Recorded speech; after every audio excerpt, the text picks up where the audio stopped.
What is going on, YouTube? It is Primitive here, and today I'm going to be bringing you our EX3 tier list, a video that I've been trying to get out for you for a bit, but as you know, I have been sick, so I was able to put a little bit extra work into this video, and I hope it is something that you enjoy. But as always, we are going to be going through each of the decks, ranking them how they fit in the current EX3 metagame. We're not going to be talking about decks that get support in the future, decks how they did in BT10. We are talking about specifically in the EX3 format, so let's go ahead and get on into it. To start off our list, we have Beale Starman, a deck that has been slept on in the past couple metas, but showed it was here to play with its recent regional win in Texas. This deck is capable of winning just about any game it's in. It has insane security checks and has the ability to play 2 or more Beale Star a turn to completely control the board or go aggressive with the Nailbone and Ginkaku Promote combo. This is without mentioning its insane early game. With strong Floodgate rookies like Eczemon and Psychmon to powerhouse champions like Scatter Mode, you can really catch your opponent off guard with how much damage you can do in the early turns. Although this all sounds great, there is a reason this deck hasn't seen a high level of play in the past few metas. First off, it has a pseudo counter in Avenge Kidmon, which on play can shuffle back all the 7 cost options and Beale Starman in your opponent's trash, making the Beale Star player have to essentially restart the game from the beginning. Beale Starman is also a card that gets its play cost reduced, meaning the very popular Floodgates Psychmon, Solarmon, and Chikurimon will really put a stop to this deck, and unless you have cards like Deathclaw, you're going to have to pay 7 memory to remove these rookies. And with the ability to have incredibly strong security, you also have the chance to get a very bricky hand with how many 7 cost options you play. I think Beale Starman is a very strong and respectable deck, but it's not one that comes to mind when I think of the top meta, so she will find a home in tier 2, and we'll move on to our next deck, Aegisramon. This is a very interesting deck coming from EX3 that focuses around playing Digimon from your sources and swarming the board to try and overwhelm your opponents. Although it does have the upside of being able to go wide and really pressure your opponent, what it is lacking is power coming from those Digimon that you play. Playing Digimon from your sources and being able to play them on your opponent's turn is cool, but would be a lot stronger if the Digimon you played could impact the current board outside of Digimon like Plesiomon.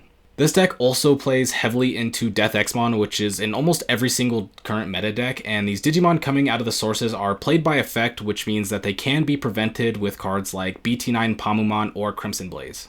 Taking all of these into account, plus the fact it doesn't play well into current meta decks, Aegisramon is going to land into the meme tier. Next on our list, we have Bloom Lordmon, the EX3 supported deck that is seeing the most tournament success so far. This deck really has a lot going for it. The mass memory game from Bloom Lordmon and Hydramon, the 3+ security check swings, and the new bottom decking potential it gained from Hydramon. But there are still some pretty rough weaknesses to cards like Death Eczemon or Floodgates like Modoki Betamon and Pamumon. These wouldn't be the worst weaknesses as they are fairly similar to a lot of the deck's weaknesses, but Bloomlord doesn't really have a good way to remove these problem cards unless they are playing big removal cards like Grandel Soul or using suspending cards like Samadhi Santi. Despite its glaring holes, it's still a deck that is performing decently in its first event, so I will give it the benefit of the doubt and put it up next to tier 2 and move on to our next deck, DeBrigade. Coming off a pretty hot streak the past couple formats, DeBrigade will be getting some new tools in EX3 that can really take the deck to the next level. The new Sealdramon and Tankdramon add a new way to play out your Commandramon for free and continue to recycle them with BT4 Commandramon and Darkdramon. And one of the reasons DeBrigade is one of my favorite cores is due to how little of the deck you really need to take up. This leaves you with 15 or more cards in most lists to fill with whatever you want, whether that be security bombs like Iron Fisted Onslaught and Ultimate Flare, or the more consistent top end we got in EX3. But one major flaw with DeBrigade is it doesn't really feel like it dominates many matchups. It's a deck that seems to have a decent matchup across the board with not a lot of auto win or auto loss leaning matchups. That means most of the deck's weaknesses come from itself, like missing playing Commandramons off of your effects or just having such a linear deck that your opponent already has a solid game plan set in stone. DeBrigade is still a very strong deck and one I don't see going anywhere anytime soon, but with its lack of crazy good or bad matchups, it's a solid tier 2 deck. Next up, we have Red Hybrid, a deck that has really been in and out of the meta since its release. In BT7, we got the new Aldamon, which allowed Ancient Greymon to swing for 5 or more checks without checking option cards and giving a new highly consistent OTK in pattern. And this OTK is very powerful, but that is really all this deck does. Unless you have 3 or more Tamers out and plan to go for Burning Greymon beatdown, then you just stay to your OTK plan, and if something goes wrong, then you don't really have another game plan to fall back on. And this can be a pretty big issue for decks that do have potential consistency issues like Red Hybrid has had. Sometimes good, sometimes bad, and at the moment, more so leaning towards bad, so our first tier 2.5 deck. Moving on to our next deck, Dark Knight Mon. This is a deck that has been waiting for the support it got in BT10 to really become a meta staple, but unfortunately failed to do so. Although it might not have been the most impactful deck right away, it is still an archetype with a ton of potential. Being able to pop Tamers with Dark Knight Mon X Antibody and then on deletion play a Dark Knight Mon really gives you a strong and semi-consistent way to loop out your top end and keep a steady flow of aggression. But if something were to disrupt that loop like a bounce effect or de-digivolve effect, it really sets this deck back multiple turns, which is not something you can afford in the current meta. As for now, Dark Knight Mon is a tier 2.5 deck who will one day emerge as a meta threat. Hopefully. But speaking of meta threats, our next deck on the list is the deck that was the most anticipated deck coming out of EX3, Eczemon. This deck is jam-packed with strong effects, with the evade and blocker inheritables, ability to DNA Digivolve into a level 7 with level 5s, and access to cards like Megadeth and Hammerspark. Now let's not forget Eczemon himself. Being able to play a Slayer Jamon for free and put a Break Jamon in sources is an extremely potent way to shut down opponents' aggression and trash security on their turn. But a deck like this doesn't come without some downsides, like how the deck will completely crumble if you aren't able to find an Eczemon in appropriate time, or Eczemon not being quite as powerful if you miss your key level 6 slots when DNA Digivolving. Despite these potential downsides, Eczemon is a deck with great support and one that will continue to live in the metagame, which will land it in tier 2. Now to move on to a real top meta threat, Black WarGreymon. This deck has so much going for it. Tamer deletion, de-digivolve effects, the ability to swing over your opponent's unsuspended Digimon, protection from bouncing and deletion effects, all while being able to threaten for 3 or more security checks at the same time. The deck can have some issues with having its sources stripped, which will remove its blocker inheritable and protection from Greymon X Antibody, and it can be a bit slow in the early game, but I don't have much negative to say about this deck, and as such it will be our first deck to land in tier 1. Our next deck is another meta staple in Grandis Kuwagamon. This deck is one that is really hard to judge because it's a deck with only one real viable line of play through its OTK strategy, and if the deck is unable to get the correct stack fast enough, it's usually a deck that is dead in the water. However, if this deck does get its stack off, it is arguably the strongest deck in the game, and it is very hard, if not impossible, for other decks to win the games when this happens. Since this is the case, you can be sure that players have worked to refine Grandis and have made most of the deck search cards to help maximize the consistency of getting your stack. Grandis, in my opinion, is one of the strongest decks in the game because of this, and it is an easy tier 1 pick for me. Now, taking a break from tier 1 decks, we have to mention the unfortunate tale that is EX3 Crossheart. Coming out in BT10, Crossheart was slotted to be the new top dog in the meta with incredible results in the Japanese meta, powerful combo cards like Sunrise Buster, Taiki, and Shoutmon Cross 4. It was easy to see why it had this reputation. But as we all know, Crossheart did not have the same impact in the English metagame like it did in the JP metagame, but the damage had already been done and Bandai restricted some of the deck's best cards in Sunrise Buster and Shoutmon Cross 4. This put what was going to be a super strong tier 1 meta staple into a state of hibernation waiting for BT11 and beyond to get new support and become the meta staple it was meant to be. Since we are in EX3 and not BT11, I have to rate this deck in the trash tier even if it one day soon will be revived. Next up on our list is a fan favorite, Gallant Mon. Now, despite Gallant Mon having some top 16 success in the recent Ultimate Cups, I still believe this deck to be more of a rogue deck than a meta one. The idea of Gallant Mon is strong. Being able to gain memory and trash security when deleting Digimon should be something that runs this game, but the deck has a few glaring issues. First, it doesn't do well with early and fast aggression, so it has a hard time versus some of the other top decks like Metal Gurumon X Antibody and Grandis Kuwagamon. Next, it's a deck that is fairly weak to spot removal, and unlike other top decks that share this weakness, it has a harder time recovering its stack in time to capitalize on the damage of the first stack. I don't think Gallant Mon is the worst deck, but it is a deck that needs a lot more support to be a top meta threat and will likely need some of the other current top meta decks to be hindered by the restricted list as well. However, Gallant Mon is still a decent tier 2.5 rogue deck.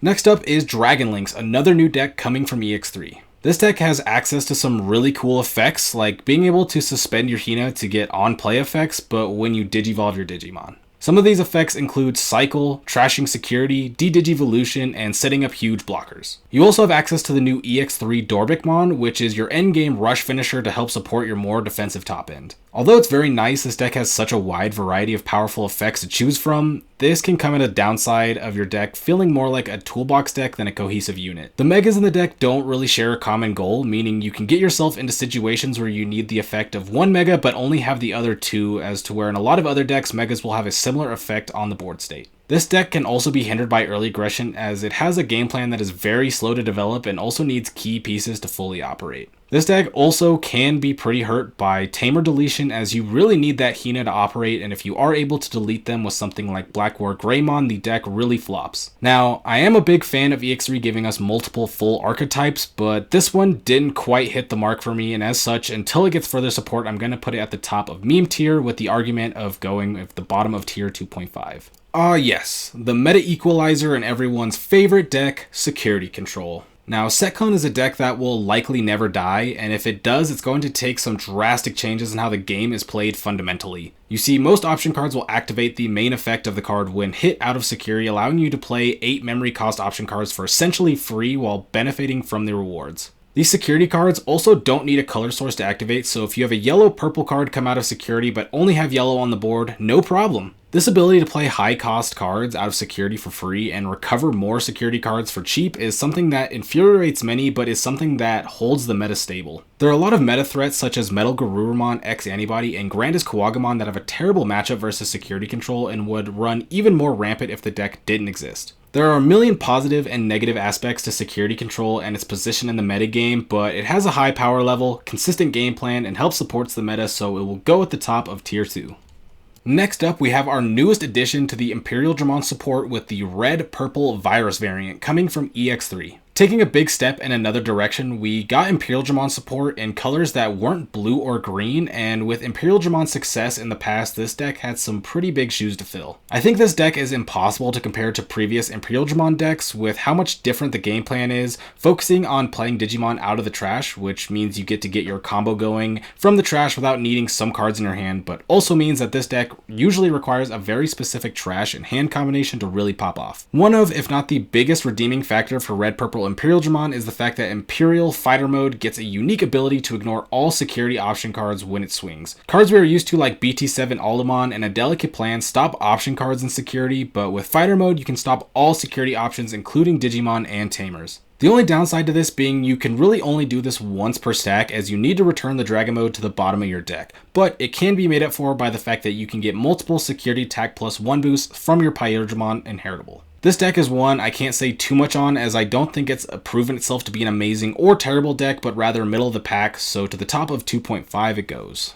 Continuing on with Imperial Jamon decks, next up we will have the blue-green version. This is a deck I have a ton of experience with, and if you have watched the channel since BT8, you may attach this deck with the thought of my content. This deck takes advantage of the jamming keyword and DNA Digivolution to make a very aggressive and flexible deck. Eczemon from EX1 really gave way to making this deck the threat that it has been by giving the ability to swing with jamming not only with Eczemon itself, but any free Digimon that has this as its inheritable. This gives you the ability to go for 3+ jamming swings in one turn as early as just turn 2. This deck also is one of the few decks that can take advantage of the insanely powerful Megadeth and hidden potential discovered option cards, giving this deck strong options other decks could only dream of. Unfortunately for this deck though, it struggles to do just about anything if you aren't able to get both Eczemon and Stingmon on the board with your Pyramon in hand. This means if you're missing these pieces, you need to search for them, and each turn you spend searching for these pieces is another turn your opponent gets to prepare for your DNA Digivolution turn. This deck has a lot of potential, especially after the most recent restricted list, and has a lot more support coming in BT12, so don't expect this deck to go anywhere,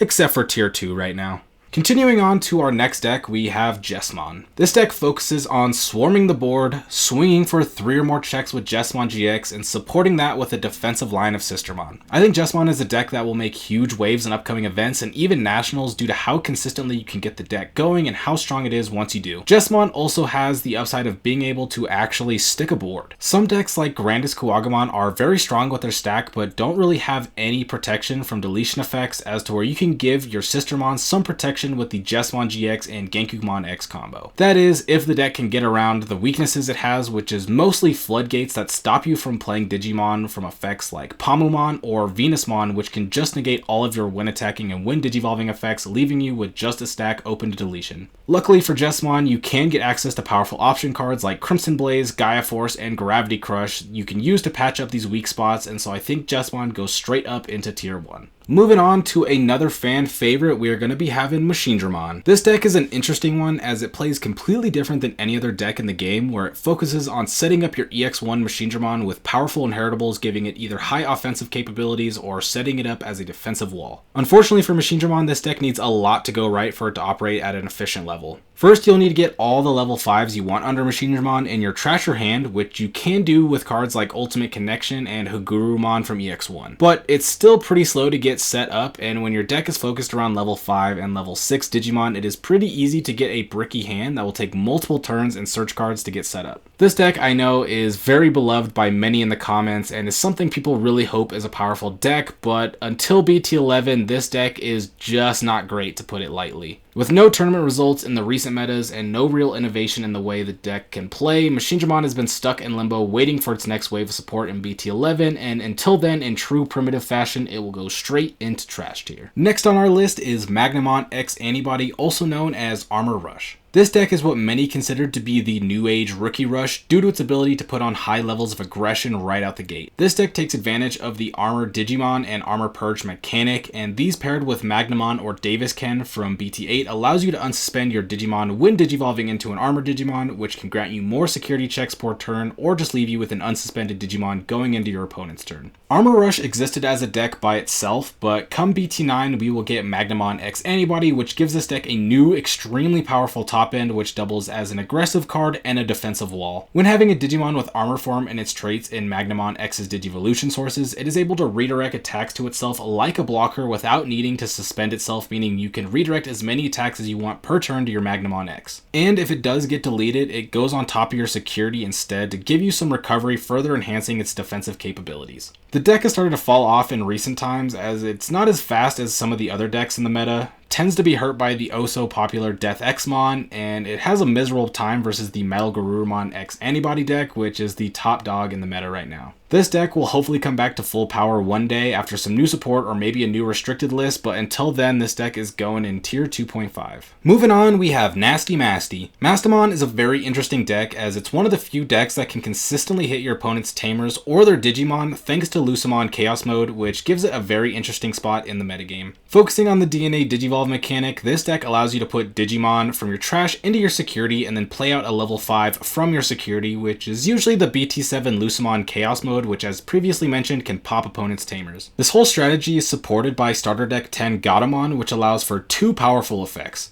The first being you can digivolve into your Lady Devimon or Angelmon for 1 memory instead of 3, allowing you to get up into an ultimate even if you only have 1 memory on your turn. It also has an inheritable that allows you to DNA digivolve during your end phase, so even with just 1 memory and a Gurumon, you can digivolve into an ultimate, hard play another, and then DNA into your Mastomon. However, if you do miss the Gurumon or the Lucemon, this deck can come to a halt. What was a pretty fast deck turned into a cycle machine just trying to find the missing pieces, which can put you behind a lot in the build stack meta. And unfortunately for Mastomon, the ability to pop Tamers has become less effective on some of the newer decks as they either play little to no Tamers or play so many that you can't delete them at a rate that will matter. Because of this and its suboptimal matchup versus Metal Gurumon and WarGreymon X, it has faded away from the meta, but I still believe this to be a very strong deck that is being slept on and just needs a bit of innovation to come back into the current meta. So until its new support in BT11 or some new innovations are made, I'm gonna stick this deck at the bottom of tier 2. Now moving on to Metal Gurumon X Antibody, a deck that has already been mentioned many times in this video and for a very good reason. The power level of this deck cannot be undermined. This deck has been running the metagame since its release and no upcoming sets seem like they are going to be able to change that. This deck really determines how a lot of decks sit in the meta, as some decks who could be very strong but have a near auto loss matchup to Melga have to go lower on the tier list, as if you can't even put a fight versus this deck, you have no chance of success in this metagame. So what makes this deck so strong? Well, it's a few things. First, the promo WarGreymon. This card allows you to attack and unsuspend, so you can get 2 attacks off in 1 turn. This is complemented by Gurumon X Antibody, which grants the stacks with this inheritable the ability to prevent deletion from battle, giving a pseudo-jamming effect. Promo WarGreymon also has a security attack +1 inheritable if you have 8 or more cards in hand, meaning that you can start to get 2 checks per swing, which is even stronger when you pair it with other cards that can unsuspend, like WarGreymon X Antibody or Metal Gurumon X Antibody. This deck doesn't really have many weaknesses outside of cards like Venusmon and BT5 Sakuyamon, and has an innumerable upsides and positives positive matchups, so this easily lands at the top of our tier list as the undisputed king of the meta. On to our next deck, Blue Flare. If you know me or have seen any of my previous tier list content, then you probably have a good idea where I'm going to be going with this one. Blue Flare is a deck that a lot of people anticipated and feared when it was released in BT10, the deck considered to be the new blue hybrid that would run the meta. However, with hindsight being 2020, we can see that Blue Flare completely flopped in major events, getting very little tops and missing tops completely in many events. This is due to the deck lacking a solid game plan or actual win condition altogether. Although you can stun wide boards, recycle your metal Greymon, and save sources for future use, that doesn't mean much when very little decks are going wide. Greymon, one of the key pieces in Blue Flare, allows you to unsuspend when attacking, which you can pair with the male Birdmon to get even more stuns on your opponent's board, but this requires your opponent to have 2 or more Digimon on the board, and in a metagame focused on big stacks and staying and raising, this is something very easy to play around, which removes one of Blue Flare's main win conditions. Now in EX3, the deck did get Sorai, its most sought after tool, but not even Sorai is enough to save this deck in EX3. And as such, until we get more support in BT11 and beyond, this deck goes directly into the trash. Next up will be the purple deck that will never die, Lilithmon/Minervamon Loop. This deck is focused on going for very long late game turns, which allows you to go for nearly unlimited checks in one turn thanks to cards like Cerberusmon Werewolf Mode, Revive from the Darkness, and Ginkaku Promote. The addition of Minervamon in this deck also gave a huge buff, allowing you to now play Digimon such as Eczemon Scatter Mode or Blocker Devimon on your opponent's turn, furthering your offensive board presence for your loop turn. Now, Loop is the deck that I think has the highest ceiling in the game, and it's very hard to pilot optimally for 9 or more rounds in a tournament, which is the biggest reason why I think we haven't seen this deck see some top tier usage. It also gets hurt by memory floodgates and Digimon like Pamumon, which will prevent them from playing Digimon by effects. And not to mention one of the deck's most important tools, Calling from the Darkness was just restricted to 1, really lowering the amount of looping you can do in one turn. Because of this hit and the amount of floodgates in the top meta decks at the moment, I'm going to put Loop in tier 2.5, hoping one day that the deck gets its time to shine once again. Nearing the end of our list, next up we'll be going over Ragnar Lordmon. Recently getting support from the new starter decks, Ragnar was a deck that was mostly slept on when announced, but come the English release, we would see the deck as an actual threat on its own. Although Ragnar Lordmon can be a bit slow to develop as it's a level 7 requiring 2 level 6s to get, when you do set it up, it can end games on its own. When DNA Digivolving, you have the ability to trash opponent's security for every 4 sources you have, and when you are DNA Digivolving 2 level 6 Digimon, you can get quite the stack going. Pair that with its other when Digivolving effect, which grants Ragnar Blitz, you are able to clear 4 more security off of 1 DNA Digivolution. Ragnar also has the ability to play out ultimate level Digimon for essentially free with cards such as Legends Arm Alliance and Starter Deck 13 Zubamon. This means unless you have strong removal for ultimates, a floodgate preventing Digimon being played by effects, or an already developed board, Ragnar is able to outswarm the board and go for that endgame Ragnar Lordmon very quickly. There is a downside to these cards, however, as many of them reveal the top card of your deck, and the effects will go off depending on what the card that you revealed is. Meaning, if you have some bad reveals and miss playing out these ultimates, you can fall pretty far behind, and as I previously mentioned, this deck is already slow to get going. Although I would normally rate this deck much lower, players such as Digimeat and Ben have opened my eyes to the deck's potential, but I don't really think it has been fully actualized yet, so for now, Ragnar will sit at the top of tier 2.5. And to finish off today's tier list, we have WarGreymon X Antibody. I purposely left this deck for last as this is the one I was the least sure on. As you can see, I put one of its weaknesses as 3 question marks, and that's because I'm honestly not knowledgeable enough in this deck to really know what it's super strong or weak against. I know the deck is very powerful with its ability to gain memory when attacking with WarGreymon X Antibody or negating security options when attacking with BT1 WarGreymon, and they only get stronger when paired with cards like Starter Deck Greymon. But what I don't know for sure is where its fundamental weaknesses are. Since it's a deck that has seen some success but not a staple in the meta, we know it's a deck that isn't consistent in the current meta, but I don't really want to make up some fake matchup knowledge to film this video. So with that being said, I'm going to put WarGreymon right in the middle of tier 2 until I'm able to get some more time with this deck myself. Alright, well that's going to be the EX3 tier list. This is completely different than I've done all my other tier lists, so if you enjoyed, be sure to let me know if you did or not. If you have any suggestions, let me know down below, and let me know what you think of the list. But with that being said, I will catch you for the next tier list in BT11. Have a good one. Peace out.